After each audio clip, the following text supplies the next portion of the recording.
We're going to go through something that GHS calls the brightness bar. It's a graphic design that shows in their catalog the basic tones of the strings. They have it for guitar, other strings, but we're talking about the bass brightness bar. And on one far end of the spectrum is what they call mellow. You might call it dark. You might call it warm. It's all the same thing. Flat wound strings, the original bass string. And it's the smoothest feeling and the mellowest sounding. And the kind of music that I like to use flat wound strings on are blues, roots music, swing, anything where it's about kind of getting a retro style or just really being much more concerned with the fundamental of the note rather than all the overtones in the high end that becomes more and more pronounced as we move into round wound strings and then steel strings at the far end of the spectrum. So this is as mellow as we're going to get. And they really, you can tell right off the bat, it's just a nice round sound. It's great for blues.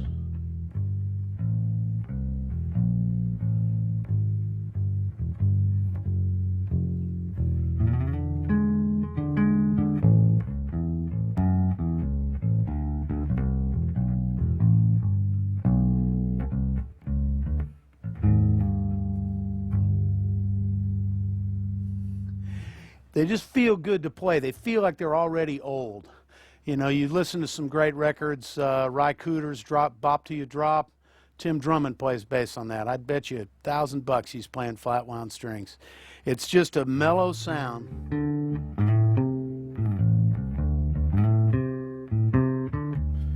And if you want to get, you can roll your tone control back, get it really dark. It's great for reggae.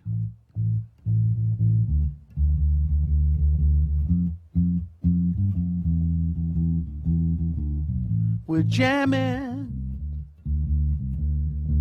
on GH flat wound strings.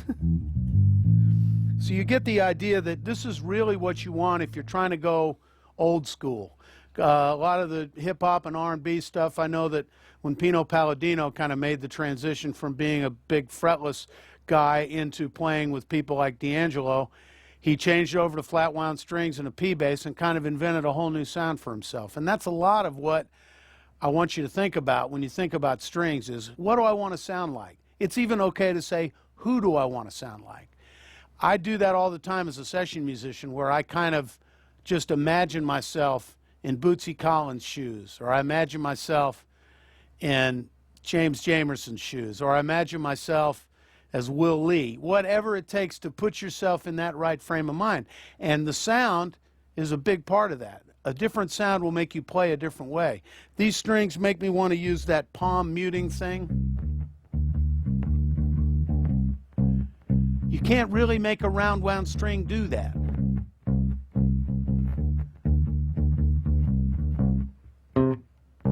Even when you grab them, it's like there's a different, it's just a different kind of attitude. It's almost like it's got its own built-in limiter. The dynamic range is maybe a little smaller, but the fundamental of the note is what really comes out with flat wound strings. And GHS has got some variations on this. This is the darkest string that they make. The next one up is bright flats, which are like this, but with just a little more crunch on the top end. I've been using those strings exclusively on my electric upright bass that we call the Beast for over 25 years, 27 years to be exact. It was built to be played with those strings, and that's that sound. And you can hear that sound on any number of my solo records or three-ring circle. And bright flats are a great way to get just a little bit more edge into your sound from these regular precision flat wounds.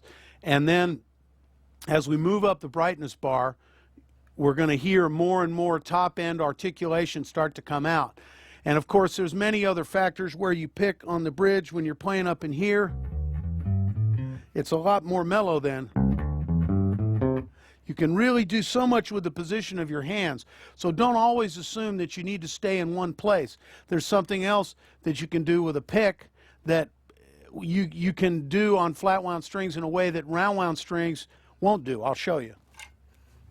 Out of my little bag of tricks here. Can't show them all to you. Some of them are very secret. But with a pick and flat wound strings, it's a certain kind of sound. Joe Osborne, who played on so many great records in the 60s, The Age of Aquarius, The Fifth Dimension. If you get a chance to hear that record on the radio sometime, don't turn it off. Listen to the fade. He plays some unbelievable stuff there. But Joe would get a big pick and get right underneath that string really aggressively.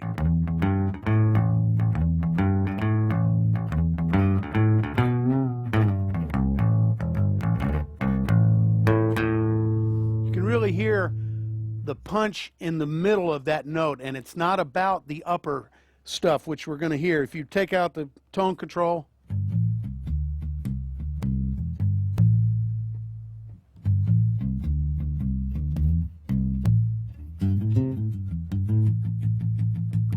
you really hear the attack of that pick without all the scratchiness and the other kind of high-end information that we're going to get from those other strings. And it's about choosing the right situation. But I highly recommend to any of you who have never tried flat wound strings, put them on a bass, especially a short scale bass, any bass that's got kind of a certain inherent funkiness to it.